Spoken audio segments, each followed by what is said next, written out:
네, 안녕하십니까. 오늘 2025년 12월 15일 월요일입니다. 오늘 저희 파워 시황 바로 시작을 하도록 하겠습니다. 항상 또 일요일 8시에 올라가겠죠. 네, 그래서 미국 시장이 급하게 밀리다 보니까 또 이에 따른 여러 가지 분석들, 그리고 또 이에 따른 이제 한국 시장의 변화들 좀 더 체크를 해야 되겠죠. 그래서 어제도 잠깐 파워스쿱 라이브 하는데 여러 가지 얘기를 좀 잠깐 말씀드렸지만은, 네, 일단 이에 여파가 어떻게 들어올지 한번 보고 그걸 좀 대처하는 과정들 한번 또 살짝 점검을 해 보도록 하겠습니다. 미국 시장 일단 지금 다우는 이제 덜 빠졌죠. S&P 500 약간 영향 받고 들어오고 있고, 그러니까 직전 고점대에 한 번에 못 들어간다는 쪽에 대한 모습들. 그래서 약간 기울기가 이렇게 좀 완만하다 보니까 그에 따른 이제 피로함들이 쌓여졌다는 쪽으로 보는 게 더 맞지 않나 생각하고 있고, 나스닥도 마찬가지입니다. 23,500 이렇게 기울기가 좀 완만한데 여기서 바로 터날 거냐, 죽었다 약간 좀 숨 죽었다 다시 힘을 모아서 갈 거냐, 뭐 그런 차원이라고 봐야 될 것 같은데, 거기서 나오는 여러 가지 해석들을 어떻게 생각할 것이냐, 이게 가장 핵심이라고 봐야 될 것 같습니다. 그런 쪽에서 일단 흐름을 보게 되면, 그렇다고 해서 이렇게 빠지고, 또 오늘 보니까 고점 대비해서 저가 한 2%대 가까이 하락했습니다. 그런 상황 쪽에서 1.6%대 그런 쪽에서 기술주들이 거의 우르르 무너졌죠. 네, 그런 상황이지만 추세를 한번 볼까요? 주봉으로 본다고 하게 되면 이게 뭐 무너져서 지난번처럼 아주 심각하게 이런 식으로 갈 거냐, 아니면 고점이니까 불안한 건 있죠. 그렇다고 하더라도 지금 나왔던 여러 가지 상황들이 그보다는 고점대에서 속도 조절 쪽의 해석들이 더 맞지 않을까라는 생각도 좀 들고 있고, 아직 그만큼의 그때 나왔던 여러 가지 매크로와 관련된 모든 부분이 부담되면서 나오는 변화는 아니다 라는 쪽에 일단 포인트를 맞춰야 될 것 같습니다. 그런 쪽에서 봤었을 때 일단 지금 나온 내용들을 좀 지켜볼게요. 일단 걱정은 생각보다 지금 양적 완화를 한다고 하는데, 그 양적 완화가 결국에는 양적 완화라기보다는 단기채를 매입합니다. 단기채를 매입하다 보니까 그와는 성격이 다르다는 쪽으로 계속 또 시장은 얘기를 하고 있는데, 결국에는 유동성 공급되는 건 비슷한 거 아니냐라는 쪽이지만, 예전처럼 모기지나 아니면 또 장기채 이런 식으로 강하게 매입이 들어오는 것과는 좀 성격이 다르다라는 쪽에서 단기채니까 영향이 별로 없다라고 생각을 하면서 달러 여전히 강하고 금리도 여전히 한 4.2대로 들어가고 있네요. 그런 쪽이지만 단기채를 공급함으로 인해서 단기적인 유동성이 유동성 혼란, 유동성이 위축된 부분을 해결하기 시작한다라고 하게 되면 결국은 QE가 노리는 효과를 거의 또 맞아갈 수 있지 않을까라는 생각 쪽에서 이제 요게 안정되는 과정들을 봐야겠죠. 그래서 솔직히 뭐 400억 달러가 작은 거다, 뭐 큰 거다, 많다고는 하지만 제가 보기에는 그래도 좀 돈이 들어온다라는 쪽에서 어느 정도 안정은 노릴 수 있겠다는 쪽인데, 그런 본격적인 양적 완화는 조금 다르긴 할 것 같다라는 생각은 좀 들고 있습니다. 그런 쪽이고, 돈 푸는 거예요, 결국은요. 그렇게 봐야 될 것 같고, 환율도 1470원대 뭐 크게 밀리지 않고 있고, 내가 생각보다 또 기술주가 우르르 빠지다 보니까 당연히 이 가상화폐도 영향을 받습니다. 가상화폐도 쫙 빠졌다가 이제 막 올라오는데 이러고 있습니다. 네, 그렇고 있기 때문에 강한 자신감은 없죠. 이게 유동성이 어느 정도 이제 확보가 돼서 돈 걱정 단기적으로 위축된 것들 좀 해결한다, 그러면 변화가 나올 수가 있겠죠. 그런 상황들이고, 게다가 대부분의 그 유가도 하락, 그리고 또 가스도 다시 반락, 이제 다시 5달러대 위쪽으로 갔던 거 쫙 밀렸네요.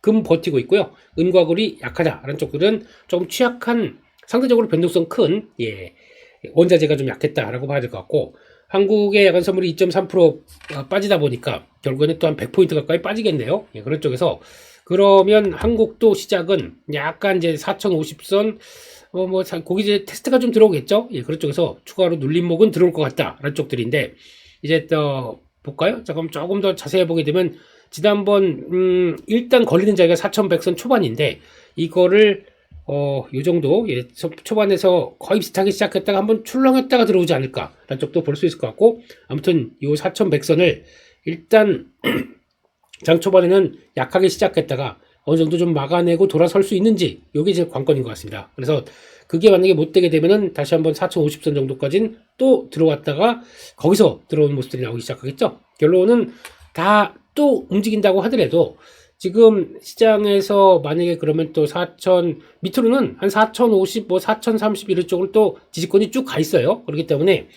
아마 이런 현상을 가지고 충격이 나온다고 하더라도 그래도 국내 쪽과 연결은 시킬 수가 있겠지만 그래도 나오고 있는 AI에 대한 버블과 AI에 대한 우려감들을 그대로 타격을 받기에는 물론 많이 올랐던 섹터, 많이 올랐던 종목들, 물론 국내 종목들도 영향을 받겠죠. 근데 그것 빼고 나머지 섹터들은 그렇게 크게 이번에 영향을 받겠느냐. 그러니까 시장은 일단은 뭐 한 축에서 반도체도 좀 흔들릴 수 있겠고 거기다가 또 AI 인프라 관련된 쪽으로 움직였던 것들 또 흔들릴 수 있겠고 그렇게 나온다고 하더라도 그 밖에 그러면 그거와 상관이 크게 없는 뭘 또 전력 설비도 영향을 끼칠 수가 있겠죠. 전력 설비 그리고 또 뭐 에너지 쪽들 이쪽도 영향을 끼칠 수가 있겠는데 그렇다고 하더라도 그럼 이거와 조선은 무슨 상관이냐? 방사는 무슨 상관이야? 요즘 움직이고 있는 우주항공 상관이 좀 그럴 것 같고 로봇 쪽도 좀 오르다 보니까 로봇도 결국은 AI 의미 모습이 나오다 보니까 영향을 받을 수는 있겠죠. 이런 쪽과 함께 바이오 우리는 상관없는데? 라는 쪽으로 움직이게 되면 상대적으로 좀 다른 모습들이 나오지 않을까. 또 소비주도 소비주도 일단 아직 뭐 돈이 그렇게 강하게 돌지 않다 보니까 이런 쪽들도 오히려 반대적인 차원에서 보게 되면은 이번엔 영향이 없는데 그래서 약간 이쪽들은 분위기가 그렇게 나쁘진 않겠죠. 그런 쪽에서 이쪽에 대한 타격들이 또 그렇다고 해서 얼마나 크게 들어오느냐 뭐 이것도 좀 생각해야 될 것 같기 때문에 이쪽도 들어오게 되면 일단 그렇다고 미국과 똑같이 뭐 압박들이 크게 들어오는 것보다 우리도 오르긴 올랐지만 그래도 그와는 좀 상관이 없는 쪽에 메모리 반도체고 그와 상관없이 우리 뭐 그 미국의 분위기 영향을 받는 정도지 이게 고점에서 그럼 실적과 성장이 그대로 끝나느냐라고 보기는 좀 어렵기 때문에 아직까지는 여전히 이쪽에 대해서 낙폭이 크게 되면은 또 자리를 만들어 가는 과정 보시는 게 더 중요하지 않을까 생각되고 있고 거기에 일단 포인트를 맞추면서 시장 흐름들을 보셔야 되겠다라고 바라보고 있습니다. 그런 관점 쪽에서 일단 가장 중요한 거는 미국도 마찬가지네요. 바이오 강했고 소비재 강했고 방산 테슬라 방영했습니다. 테슬라 강하다 보니까 또 2차 전지는 우리는 또 영향이 좀 덜할 텐데 라고 해서 움직일 수가 있겠죠. 테슬라가 움직이던 FSD와 관련된 쪽들 여전히 긍정적인 모습들이 나오기 때문에 2차 전지도 또 하나 선방할 수 있는 조건이 나오겠죠. 그래서 후보군들 일단 이쪽은 AI 쪽 문었던 것들은 조금 좀 시간이 걸려 그렇게 본다고 하더라도 나머지 쪽에서 선방한다 그러면 이것도 뭐 시장의 한 축이 되고 있기 때문에 그렇게 크게 걱정을 할 쪽은 아니지 않느냐라는 쪽이고요. 그러다 보니까 일단 가장 크게 두 가지 회사가 타격을 받았습니다. 그래서 오라클과 브로드컴이 또 걱정이 큰 거죠. 근데 이게 AI 쪽에서 주축이냐라고 보게 되면 물론 이제 주축이고 하나의 또 주가가 많이 올라왔다는 관점과 함께 시장에서 부각을 많이 받는 종목들이 흔들린다고 봐야긴 하겠지만 여기서 이제 하나씩 또 보게 되면 일단 오라클은 기존에 계속 걱정했던 것들 뭐 여전히 부채와 매입 채무와 연관되는 이제 부채와 그에 따라서 이 부채에 대한 관리, 그러니까 KPX 투자가 이어가는데 이 부채가 단기적으로 영향이 크다라는 쪽에서 거의 신용 리스크가 그 끝판왕 쪽으로 거의 지금 분위기 보게 되면 발행했던 채권들도 정크 등급 쪽까지 움직이면서 거의 시장에서 완전히 그냥 치부하는 이런 모습들인데 좀 그래요. 보고 있으면은 참 해도 너무하는구나라는 생각이 살짝 듭니다. 개인적으로는 오라클에 대한 회사의 어떤 내용들을 제대로 모르게 되면은 그냥 단순하게 보는 거 부채 많대. 와 CDS 프리미엄 저렇게 올라간대. 아이고 이건 아니야 라고 하지만 그 기간이 그렇게 크지 않기 때문에 부채를 또 그러면 담보해줄 쪽은 누굽니까? 빅테크 기업들이에요. 빅테크 기업들이 매입 보증 담보를 jes습니다. 그렇게 되면은 이 부채가 빅테크 기업들이 담보했다 아시는 것처럼 웬만한 국가의 GDP만큼 현금 갖고 있고요. 웬만한 은행만큼의 신용도 은행보다 더 높은 현금을 갖고 있는 이런 회사들이 그거 지급을 했는데 이게 부도 리스크가 높다고요? 어디 말이 되는 소리를 해야죠. 네, 그런 쪽에서 투자가 이어가는 쪽에서 그거를 잡는 부채를 가지고 이게 단순하게 걱정이 될 것이냐 라는 쪽들 이게 지금 나오는데 그다음 대규모 투자를 감행했지만 일단 더 중요한 게 데이터 센터에 연기가 들어갔습니다. 취소도 아니고 연기 가지고 이 정도 1년 정도 뒤로 갔는데 내용들이 중요하잖아요. 그러면 내용들이 중간에 노동력이나 자재 부족 이런 것들로 인해서 완공이 연기가 된다라고 하게 되면 구조적인 내용이죠. 미국 시장에 대한 구조적인 내용들 효율이 떨어지다 보니까 제조업에 대한 효율이 떨어지다 보니까 그렇게 나오는 걸 가지고 이게 뭐 큰일 난 것처럼 얘기를 한다. 말이 안 되는 거죠. 그리고 오라클은 정확하게 보게 되면 오라클이 설립된 지가 한 75년? 네, 70년대라고 볼게요. 70년대 설립된 이후부터 이 회사가 뭘 했냐면 DB, 데이터베이스의 강자로 떠오르기 시작했습니다. 그러니까 서버와 관련된 쪽, 일반 서버죠. 예, 그런 쪽들 관련하고 거기서 쌓았던 데이터베이스를 가지고 이게 가장 큰 핵심입니다. 오라클의 강점이라고 하게 되면 지금 나오는 것보다 이게 가장 큰 핵심이에요. 그러면 데이터베이스를 가지고 뭐 했냐면 여기서 관리를 하기 시작하다 보니까 거기서 나왔던 이제 국방부나 아니면 미국 전역 쪽, 그리고 또 중요한 모든 데이터들은 이들이 갖고 있습니다. 데이터베이스의 가장 원천 핵심이라고 봐야겠죠. 그러다 보면서 거기서 중간적으로 OCI라고 있습니다. 오라클, 예, 뭐 이분 인프라, 예, 이쪽이 OCI는 우리 종목 아니고요. 예, 이쪽에서 갖고 있는 핵심이 데이터베이스에 접근하기 위해서 중간에 거쳐야 될 하나의 클라우드식으로 오라클 클라우드 인프라인가 뭐 하여튼 그럴 것 같습니다. 이게 가장 중요한데 빅테크 기업들도 하기 위해서 이쪽에서 약간 그러니까 데이터베이스 접근하기 위해서 관통해서 갈 수밖에 없는 그런 구조로 나온다. 그럼 지금 AI 시대에 또 하나의 데이터베이스를 갖고 있는 아주 중요한 자산 중에 하나가 오라클이라는 회사의 핵심입니다. 그럼에도 불구하고 이 회사가 이번에 그러면 데이터 센터 투자를 하면서 이제 확대되기 시작할 때 거기서 나오는 이제 우리 관리도 더 중요하다 보니까 앞으로 1, 2년 뒤에 어느 정도 데이터 센터 확보와 함께 AI가 조금 더 숙성되기 시작하게 되면 우리 건 더 쓸 게 많아 라고 하다 보니까 이렇게 사업을 벌리는 건데 그걸 가지고 걱정을 미리 한다?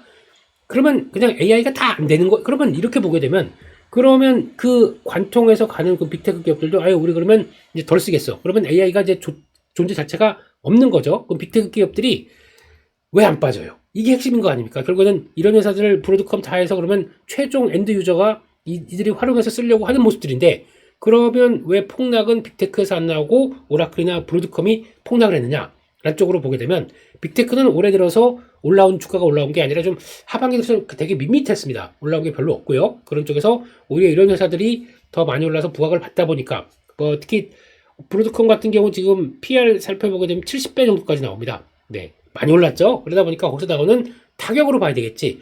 핵심적인 내용들을 모른다라고 하게 되면 이렇게 되면 말이 안 되는 거고요.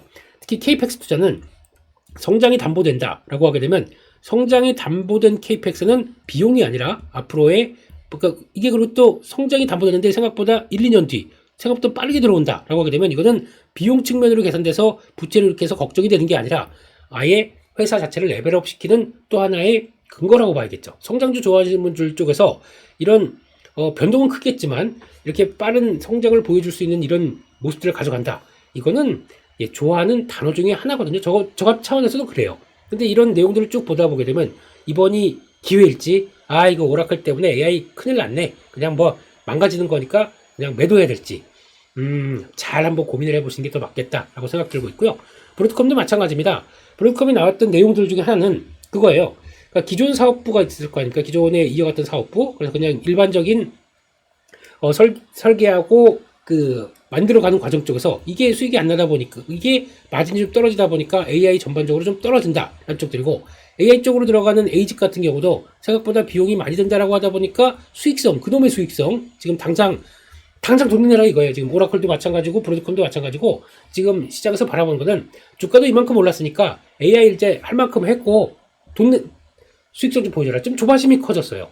그걸 지금 당장 못 보여준다고 앞으로 1, 2년 뒤나 아니면 조금 더 시기열을 길게 갔었을 때 보여줄 수 있는 수익성은 여전히 큰데 그것 때문에 당장 없다고 주가를 이렇게 막 훅 빼버리는 게 그렇습니다. 그냥 저희가 참을성이 없다고 봐야 될 것 같아요. 그런 쪽에서 가뜩이나 유동성도 제대로 돌지 않다 보니까 거기서 고민 나오는 게 있다 보니까 나오는 결과라고 봐야 될 것 같지 회사에 문제가 있다. 펀더멘탈에 문제가 있다. 저는 그렇게 생각이 전혀 안 됩니다. 현금 매수 지점이 지연될 수 있다.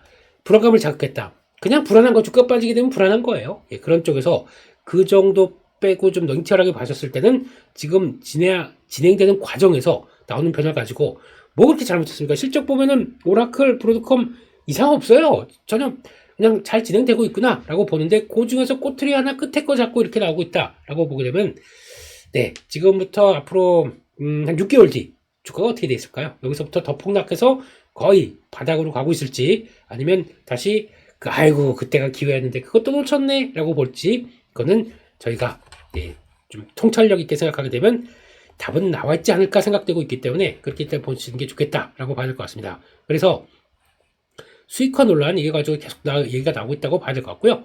그냥 그렇다라고 봐야 될 것 같습니다. 거기까지 보고 있고요. 거의 이게 다다 보니까 관련된 기술주들 다 밀렸어요. 뭐 웬만한 것들 다 밀렸지만 핵심적인 거는 왜 안 밀렸을까? 이렇게 보시면 될 것 같고, 그러면 테슬라도 마찬가지로 볼게요.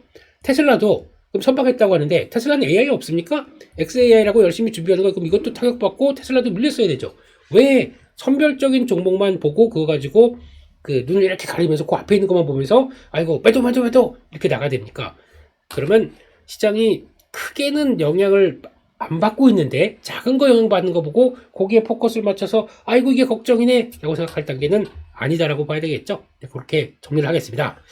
그래서 이번 주 주요한 이슈를 한번 또 점검을 해보게 되면요, 이번 주도 또 만만치 않아요. 맨날 또 이슈들이 그냥 빵빵 있는 상황들이고, 그래서 금리를 이제 인하를 했기 때문에 앞으로 연준은 뭘 볼 것이냐라고 했었을 때, 일단 GDP 성장률 전망치는 2.3%로 되게 좋아질 걸로 보여집니다. 그런데 이번에 나오는 게 일단 16일날 화요일날 11월 고용보고서가 나와요.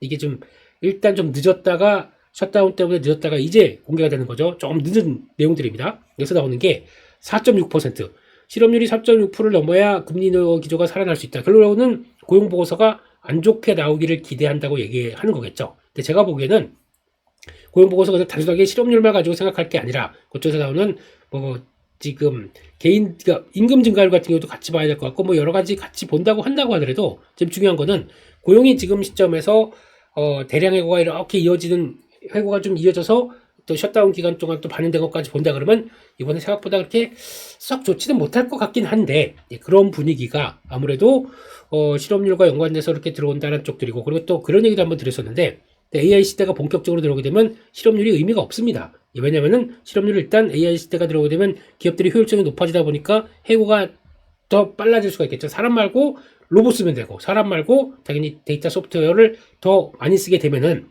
그와 관련된 쪽에서는 해고는 더 늘어날 수밖에 없죠. 그러면 실업률이 이렇게 쫙 올라가는데 기업들의 효율성은 좋아집니다. 그러면은 오히려 실적은 좋아지고 있는 현상이 나오다 보면은 이건 또 연준이 꼭 고민해야 될 상황들인데, 이렇게 가다가 실업률이 다시 떨어질 거예요. 왜냐면 새로운 직업이 탄생합니다. AI와 관련된 쪽에서 로봇 관련된 쪽들도, 로봇도 물론 움직인다고 하더라도 로봇 정비사부터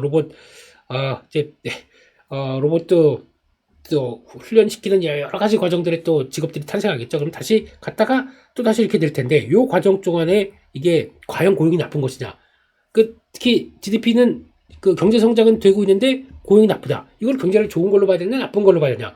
애매한 거거든요. 이런 쪽에서 연준이 중심을 잘 잡아야 될 것 같은데, 근데 그런 쪽에서 나오게 되면 반대로 그럼 실업률이 안 좋아져서 고용이 안 좋아지는 쪽으로 나오는데, 이때 그러면 금리 인하를 한다 그러면 약간 가등 경로 쪽에서 버블을 확대시키는 경향이 나올 겁니다. 그렇죠? 금리 인하나 유동성을 공급하기 때문에. 근데 이게 더 좋습니다. 그 미국의 경제는 더 좋습니다. 그러다 보니까 좋은데 그 돈이 투입되다 보니까 나오는 이런 현상들이 버블을 확 키울 수 있는 조건이 나온다. 주식하는 입장 쪽에선 그런 걸 아주 즐겨야 되겠죠. 그 전 단계로 지금 해석하는 게 맞지 않나, 쪽으로 저는 개인적으로 보고 있습니다. 그러면 또 금리를 내릴 수 있을 만한 게 또 뭐가 있을까라고 보게 되면 소비자 물가지수, 이것도 CPI도 발표가 될 겁니다. 근데 근원 CPI가 2.9, 일단 3%대는 못 넘어가는 걸로 지금 예상을 하고 있어요. 근데 2.9 쪽으로 살짝 둔화가 되는데, 그렇다고 하더라도 절대적인 레벨이 낮은 거냐? 낮진 않죠. 높은 거죠. 이런 쪽을 어떻게 또 받아들일지, 일단은 생각했던 것보다 턴만 안 했으면 좋겠는데, 근데 그 중에서 나오는 서비스 쪽들은 생각보다 좀 계속 올라가는 기조가 좀 강한 것 같고, 그런데 근본적으로 유가가 하락하기 시작한다. 그럼 물가는 생각보다 빠르게 올라가는 게 못 올라갑니다. 지금 보면은 유가 기준으로 60달러대 WTI가 올라간 그 이상으로 간 적이 별로 없어요. 지금요. 하향 안정화되기 시작합니다. 이거는 그래도 트럼프 대통령이 쥐어짜고 있는 과정 중에 아닐까 싶기 때문에 그런 것도 지금 보여주고 있다라고 봐야겠죠. 그런 쪽으로 보고 있고, 거기다가 그래서 그런 것들을 좀 체크를 하고요. 뭐 중간에 소매 판매도 발표가 될 걸로 보여지고 있는데, 소매 판매는 아직 금리가 확 떨어져야, 10년 물국 금리 같은 게 확 떨어져야 소매 판매가 좀 살아날 수 있겠죠. 아직까지는 기대를 하지 말자 라는 쪽으로 봐야 될 것 같고, 게다가 또 지금은 마이크론 테크놀로지 17일날 예정된 마이크론 테크놀로지 실적 발표가 딱 대기를 하고 있습니다. 이렇게 되면은 일단 당연히 실적 좋을 거예요. 아마 아시는 것처럼 P가 급등했기 때문에 그에 따라서 곱하기 Q 하게 되면은 Q도 지금 AI가 열심히 돌아가고 있는 상황 쪽에서 HBM이 이제 먼저 움직이고 HBM이 투자를 많이 하고 이쪽으로 가다 보니까 일반 D램들, 레거시 쪽들은 이제 우리 투자를 공급이 없다 보는데 수요가 늘다 보니까 당연히 올라가겠죠. 이런 쪽들인데 이제 좋은 건 다 알고 있습니다, 저희가. 근데 제가 항상 강조드리는 거, P와 Q가 동반적으로 성장해야 되는데 P가 너무 올라가기 시작하게 되면 Q가 따라가다가 딱 못 따라가는 경우가 나옵니다. 아유, 이 이상은 내가 대응 못해. 그러면 그거에 대한 걱정들. 그럼 만약에 P가 올라간다고 하더라도 Q가 딱 올라가다가 같이 따라 올라가다가 멈추는다. 이게 왜 멈추냐면은 기업들 입장으로 보게 되면 일단 그러면 볼게요.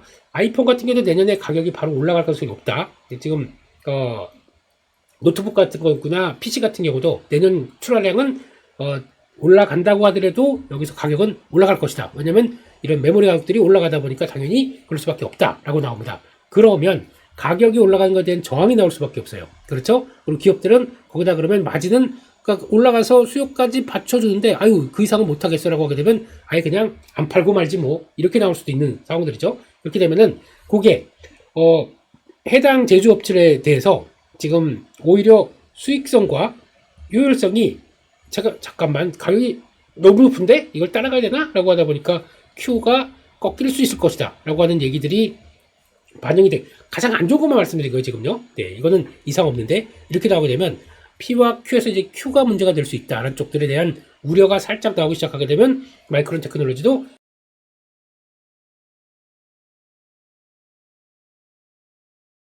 비꼬아있기 때문에 이렇게 꼬여진 상황들이다 보니까 그걸 어떻게 보느냐가 가장 좀 핵심이라고 봐야 되겠죠. 그런 쪽에서 보게 되면 그게 이제 봐야 될 상황들이 아닌가 생각이 되고 있고요. 그런 측면으로 봤었을 때 또 이것저것 또 생각할 게 필요하구나 라는 쪽으로 봐야 될 것 같고요. 아 카메라가 멈췄네요 또. 예, 이것도 왜 이런지 이거 좀 답답하네요. 이것도 손을 봐야 될 것 같습니다. 그렇게 해서 말씀을 좀 드리는 걸로 봐야 될 것 같고요. 그래서 그 정도 쪽으로 내용들은 확인하고 이번 주에 흐름들 체크해보자 그렇게 좀 말씀드리는 게 봐야 될 것 같습니다. 거기까지 말씀드렸고요. 그러면 뉴스를 통해서 이것저것 한번 좀 살펴보도록 하겠습니다. 뉴스를 보게 되면 일단 반도체 소부장이 못 가는 쪽 중에서 메이드 인 차이나 써라. 중국에서 노골적 계획이 나오다 보니까 중국의 50%를 그러니까 즉 자국을 메이드 인 차이나를 써라라고 하다 보니까 그동안에 K 반도체들 일단 미국 쪽에서 나오는 거를 제대로 이제 미국 규제가 들어가다 보니까 미국 쪽 이제 안 쓴다라고 하면서 자기가 자립을 하다 보면서 그 틈새를 한국의 반도체 장비들이 좀 채웠던 측면들이 있습니다. 대표적인 주주자가 주성 엔지니어링입니다. 이런 것 같은 경우가 그러니까 중국 쪽에서 이제 쓰지 마라고 하다 보면 당연히 매출이 줄겠죠. 그래서 그 반사익을 받았던 것들이 장비뿐만 아니라 소재도 마찬가지로 그렇게 나올 가능성이 높아요. 근데 일단은 수입은 하겠죠. 당장은 필요하다 보니까 하는데 장비는 당장 안 해도 될 것 같아요. 장비는 조금 늦춰도 되다 보니까 그런 쪽에서 소재 빼고 장비는 먼저 타격을 받았다는 쪽에서 아마 주성 엔지니어링이 못 가는 이유 중에 하나가 그렇게 나온다고 밖에 볼 수가 없는 상황들이겠죠. 그래서 요거는 일단 앞으로 반도체 소부장을 볼 때 중국 매출이 많았던 회사가 약간 또 영향을 받는다라는 것들은 한 번쯤 또 염두를 하고 보셔야 될 부분들이 아닌가 생각이 되고 있고요. 두 번째로 가보겠습니다. 현대차 로보택시 미국에서 달린다. 내년 CES에서 기술 시연. 그러니까 지금 시장에서 관심은 FSD에 대해서 상당히 관심 높아지고 있고 자율주행. 그러면 그에 대적할 회사가 어디냐라고 봤을 때 지금 얘기 나오는 건 이제 웨이모 정도. 그래서 지금 GM의 웨이모 정도까지 보고 있고 웨이모가 그래도 GM과 협력한 쪽은 현대차가 많기 때문에 그것 따른 역할 쪽들. 그리고 또 현대차 같은 경우는 42닷이라고 42닷 이 회사를 가지고 열심히 끌어왔는데 지난번에 영상 보다 보니까 생각보다 많이 올라와 있다. 라는 쪽에서 저도 개인적으로는 현대차가 잘했으면 좋겠어요. 저도 현대차 자율주행차 타고 싶긴 하거든요. 그런 쪽이 나올 수 있다는 것들 요게 어떤 식으로 갈 것이냐가 또 관건이기 때문에 그것도 한번 좀 지켜본다라고 봐야 될 것 같고요. 그런 차원에서 일단 지금은 그 CES에서 기술을 보여주기 시작하면서 기대감이 높인다라고 하게 되면 현대차의 두 축은 이제 AI 시대에 이제 피지컬 AI라는 쪽과 그리고 또 이것도 이제 로봇 쪽 우리가 담당한다 보스턴 다이내믹스 우리 갖고 있다는 쪽으로 보여주고 있고 거기다가 또 하나 자율주행도 서서히 기대감은 맞춰질 수 있다고 보여집니다. 저희가 안 보이다 보면은 안 하는 건 줄 알고 있어요. 그렇지가 않거든요. 열심히 하고 있고 그 다음에 성과가 나와서 그때 딱 본다 그러면 늦어요 이미. 그러니까 어느 정도 확인은 하고 보자라는 쪽으로 보게 되면 현대차의 두 축은 지금 이제 성장 모멘텀을 받는다라고 하게 되면 이 두 가지가 같이 가져가면서 끌어올릴 수 있다라는 쪽으로 바라보는 게 더 중요하겠죠. 그래서 여기서 어느 정도 확신되는지, 그러니까 적어도 관련된 종목들은 한 내년 1월 CES 정도까지는 기대감이 계속 남고 움직일 수 있겠다, 이런 걸 보는 게 더 중요하겠다라고 봐야 될 것 같습니다. 여기까지 보고요. 예, 또 두산에너빌리티, 미국의 엑스에너지와 SMR 소재를 제작 준비에 이제 본격적으로 돌입하면서 앞으로 들어가겠다라는 쪽으로 나오는 거죠. 그런 쪽에서 지금 그 XE100이라고 하는 고온가스로 연료였을 때 핵심 소재인 쪽으로 이제 들어간다. 그리고 선제적으로 계약을 들어간다. 그래서 지금 두산에너빌리티는 6개 정도 납품할 수 있을 정도의 공장을 다시 한번 짓는다라는 쪽으로 보다 보니까 소재도 공급하고 주기기도 같이 연결돼서 간다. 두산에너빌리티가 SMR 시대에 할 일이 많겠죠. 네, 그런 상황들인데, 이것 때문에 이번에 또 AI 관련된 종목들 에너지 좀 빠져야지 와르르 밀린다 그러면 기회가 될 수 있겠다라고 봐야 될 것 같고, 이번에 가장 얘기 많이 나오는 게 대형 원전은 일단 대형 원전도 미국도 관심이 있고 우리도 여전히 유지는 하고 있다라고 하게 되면, 그리고 또 해외에서 또 투자가 해외에서 또 수주가 나올 수도 있는 상황이다 보니까 요거 플러스 SMR까지 같이 보는 게 맞겠다는 쪽인데, 이렇게 되면 또 하나 살펴볼 게 있죠. 예, 파워시황에서 준비한 요거 잘 털죠. 예, 원전 관련주 핵심적인 종목들 이것 쪽 보시게 되면은 시공 및 주기, 이게 어떻게 보면 가장 또 중요하다고 볼 수 있는 쪽이다 보니까 이쪽 주기기 현대건설 EPC 쪽이죠. 바로 엔지니어링 할 수 있는 회사들, 현대건설, 삼성물산, DL 정도 많이 얘기 나오는데, 현대건설과 삼성물산 정도를 일단 보고 가는 게 좋겠다고 봐야 될 것 같고, 예전에 또 대우건설도 있긴 있었어요. 근데 그게 너무 과거에 비해서 조금 오래됐고 사업부가 좀 그러다 보니까 차라리 집중은 이런 쪽으로 하는 게 좋겠다. 삼성물산 정도까지 보시면 될 것 같고, 그리고 결국은 또 모든 원전사업의 운영총괄은 한국수력원자력, 한국전력 산하에 있습니다. 그러니까 한국전력도 처지면 안 되겠죠. 그런 쪽에서 이번에 체코 원전에 들어와서 한전기술 쪽 바로 설계 쪽에서 작년 매출이 한 220%까지 1조 2천 얼마였나? 2조 얼마였나? 이렇게 바로 들어오기 시작합니다. 당연히 주가에는 호조회로 작용하기 시작하겠죠. 좀 깁니다. 근데 들어가는 기간은, 수주 기간은 길다 보니까 이렇게 나올 것 같고, 당장 KPS는 안 움직여요. 정비와 유지 보수다 보니까 좀 늦은 거고, 그리고 또 발전소 보조 정비 업무다 보니까 이거는 설립한 다음이죠. 이거는 애프터입니다. 그렇기 때문에 이게 더 먼저라고 봐야 되겠죠. 그렇게 보셔야 될 것 같고, 주기기 보조기기 쪽에서 BHI 바로 움직이기 시작하죠. 네, 일단 지금은 수장고 깔려 있는 거는 HRSG라고 해서 바이올레이션 보일러 쪽으로 깔려 있는데, 성장성은 또 여기가 부각받습니다. 그러니까 주가가 급등하는 거죠. 이거는 놓치면 안 되고요.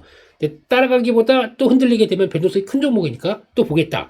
밸류는 기존 수주만 가지고도 충분히 지금 주가가 어느 정도 설명이 될 수가 있기 때문에 지금 성장성은 부각을 안 받았다라는 쪽으로 바라보고 있는 상황들이고, 거기다가 또 태웅, 이것도 금속 부품을 제작하는데 이제 너무 많이 빠졌죠, 최근에. 그러다 보니까 좀 주가가 턴하는 과정들이고, 우진엔텍 쪽인데 원전용 계측기, 이게 SMR 시대에서 어떤 역할을 할 것이냐, 이거에 대해서 제가 언급을 많이 드렸었죠.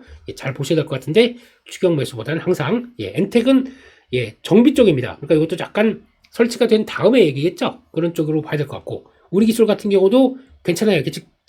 계측이 들어가게 되면 당연히 제어 설비가 같이 공급되겠죠. 눈여겨봐야 될 것 같은데, 요거는 수주가 조금 좀 늦을 수 있고, SMR, 그러니까 ISMR이라고 하는 쪽에서 어느 정도 대처를 했느냐 하는 쪽에서, 거기서 다 같이 들어오는 회사들이 먼저 조금 좀 반응이 강하다라는 쪽으로 봐야 될 거고, 그러니까 한국형 SMR 쪽입니다. 요게 먹힐지 아닐지는 일단 지금 수주를 받는 과정 쪽에서 우리 독자적인 것보다는 일단 미국 쪽에서 들어오는 거 가지고 움직이게 되면, 이쪽은 이제 우리는 독자적으로 가는 거 가고, 우리가 이쪽을 주축으로 수주를 했었을 때 나오겠죠. 그것도 한번 같이 따로 보셔야 될 것 같고, 보성파워텍 철골 들어가다 보니까 이것도 어떻게 보면 초기에 같이 들어갈 수 있는 모습들이다 라고 봐야 될 것 같고, 그 밖에 또 나머지 볼까요? 일진파워, 그리고 또 G2파워, 그리고 또 오르비텍, 이런 쪽들이 있는데, 이거는 조금 좀 진행이 되면서 봐야 될 회사들이겠죠. 이것도 발전 설비 유지 보수입니다. 그러다 보니까 보수 설비 제작 정도까지는 붙을 수가 있겠죠. 이것도 초기에는 붙는데 강하게 이 정도만큼 들어가지는 않겠다라고 봐야 될 것 같고, 우진혜택은 빼고요. 이 정도까지는 아니겠다라고 이 정도겠죠. 이 정도. 이렇게까지 봐야 될 것 같고, G2파워도 배전반이 들어간다라고 하게 되면 관심은 높은 쪽인데, 주가도 아직은 반영을 못해 있죠. 그래서 아마 이런 쪽으로 본다. 그러면 어느 정도 가이드라인이 나오지 않을까 싶습니다. 그래서 이런 쪽들 보시면서 아마 추가로 S&T 쪽도 언급이 안 돼 있고 몇몇 회사들도 여기 안 들어가 있는 회사들도 좀 있습니다. 그리고 또 저희가 찾아서 또 스터디를 해야 되겠죠. 그런 쪽에서 또 변화가 들어오게 되면 또 계속 언급은 드리고 말씀을 드리도록 하겠습니다. 여기까지 말씀드렸고요. 그래서 지난주 금요일날 강했던 섹터들을 쭉 보게 된다 하게 되면 우주항공 이것도 또 하나의 스페이스X는 뭐 당연히 하나의 모멘텀이고 우리도 이제 달 탐사선 관련된 쪽에서 얘기가 나오다 보니까 또 2035년, 2050년 이렇게 나가기 시작하죠. 또 기대감은 쌓일 수가 있는 상황들이고 우주항공도 성장주인데 신선한 성장주지 않습니까? 지금까지 바이오 로봇만 가다 보니까 또 성장주가 이게 움직이다 보니까 우주항공 쪽이 쫙 또 매수가 들어오다 보니까 바이오가 또 힘이 빠져요. 같은 성장주 측면 쪽에서 2000년대까지 있다라고 하게 되면 2000년대는 그냥 고점에서 버팁니다. 근데 뭘 팔고 이거 살까?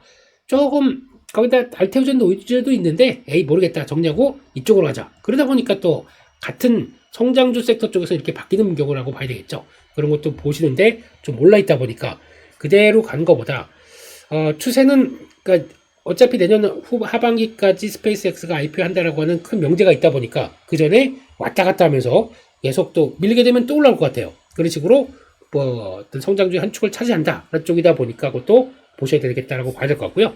그 밖에 나머지 뭐 원자력 쪽도 뭐 말씀드렸고 조선 쪽들은 호주가 이제 하나오스탈 지분 인수를 승인했다. 그럼 이제 하나가 호주까지도 영역을 넓혔다. 한쪽이 나오다 보니까 거기서 가장 어떤 지분과 관련된 쪽에서 하나 시스템의 또 움직임이 나올 수밖에 없고 결국은 사업 주축으로 간다. 하나 오션이 제일 중요하겠고 이제 딱 턴하려고 하는 전 단계죠. 거기다가 그러면 하나 오션 가는데 엔진은 왜 빠지느냐? 당연히 이것도 좀 중요한 현상이 이렇게 같이 연결돼서 같이 봐야 되겠죠. 그렇게 되면은 조선 쪽들도 턴할 준비가 됐구나 라는 쪽으로 보시는 게 더 좋겠다라고 봐야 될 것 같습니다. 여기까지 말씀드렸고요. 마지막으로는 또 그거 한번 볼게요. 또 검색 상위 종목들 쭉 보게 되면 항상 이게 1위 그리고 전자가 위에 하이닉스가 뒤에 엎치락뒤치락 그게 중요한 거고 시장에서 관심이 많다는 얘기죠. 그리고 또 이거 왜 검색 상위 종목들을 많이 보냐면 그래도 왜 직장인분들이나 아니면 네이버를 통해서 시세를 접근할 수밖에 없는 분들 사놓고 기다리셨던 분들이 좀 많이 쓰는 경향들이 있죠. 아니면 거기서 또 뭘 보냐면 토론실 많이 보다 보니까 이거에서 또 토론실을 근데 종토방이라고 그러죠. 종목 토론방 보지 마세요. 특히 주가가 만약에 급등했을 때 급락했을 때 이럴 때 토론실 보고 아 그렇구나 그러지 마시고요. 거기 보면 각종 조론과 각종 선생님들 다 계십니다. 다들 지리산에서 오신 분들 많아요.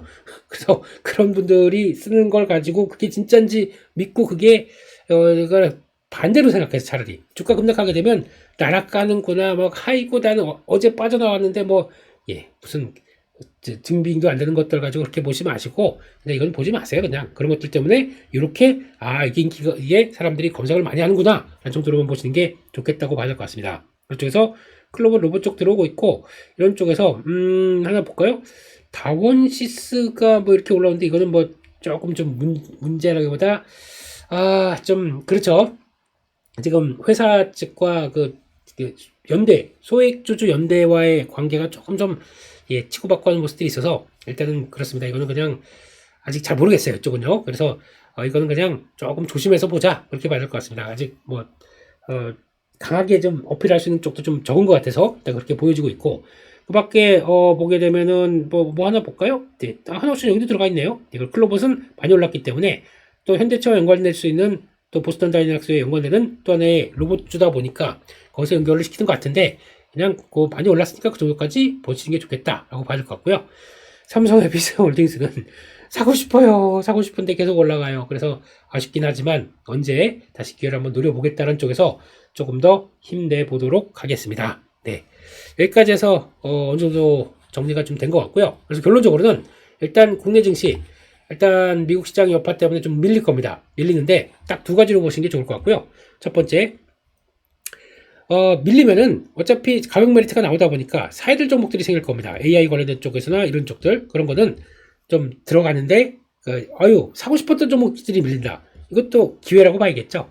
AI, 반도체, IT 아까 말씀드린 그런 쪽들 그런 것들이 오히려 가격 메리트가 나온다고 하게 되면 그걸 이용하는 쪽으로 이거는 좀 시간이 걸릴 테 보니까 급하게 들어가는 건 아니겠죠? 예, 그런 쪽으로는 관심을 가지고. 두 번째는 상대적으로 우리 그쪽 아닌데 우리는 자유로운데 라고 하는 아까 말씀드렸던 뭐 바이오부터 2차전지부터 뭐 이런 쪽들은 오히려 선방할 가능성이 높기 때문에 그 오래 걸리는 거 싫다, 그리고 좀 짧게 트레이딩 한다, 그럼 이쪽에 대해서도 계속 관심을 가져야겠죠. 이런 쪽으로 지금 같은 시장 또 출렁임, 또 변동성이 커졌다고 그래서 아이고 이거 어떻게 계좌만 보면서 이거 어떡하나 마음 졸이지 마시고요. 예, 이럴 때 대비해서 항상 주말에 금요일 날은 오후장 들어가게 되면 현금을 갖고 좀 있어야죠. 아무 일 없다 그러면 아이 다행이다, 이거 가지고 다음 주 또 다시 하면 되지 라고 하다 보니까 항상 금요일엔 현금, 네, 금요일엔 현금 어느 정도 좀 챙기고 그 다음에 시장을 보자 라고 하는 게 가장 좀 마음 편한 전략이 아닌가 생각됩니다. 네, 이제 그렇게까지 봐야 될 것 같고요. 네, 여기까지 해서